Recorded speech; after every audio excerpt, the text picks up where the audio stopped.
ตัวนี้เย็นไม่ค่อยฉ่ำนะครับผมสันนิษฐานว่าพอลมร้อนเนี่ยจนกำแพงแล้วมันเด้งกลับมาคืนก็คือวิธีแก้ผมก็คือจะยกขึ้นให้มันเหนือกำแพงของเก่าๆของลูกค้าเขาจะแขวนสูงประมาณเอวนะครับดูลูกค้าก็อยากได้สูงประมาณนั้นผมก็จัดให้ได้ครับ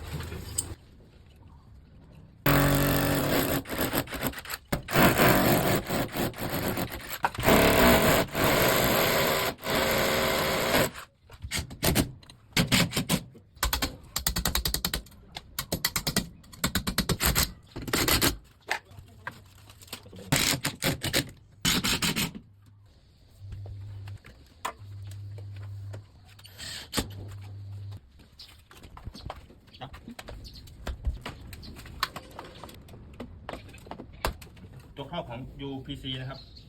แน่นๆเลยครับ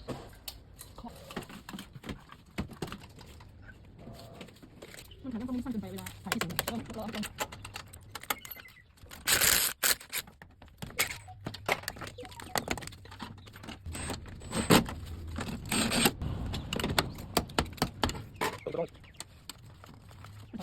อยากไปดูแบบนี้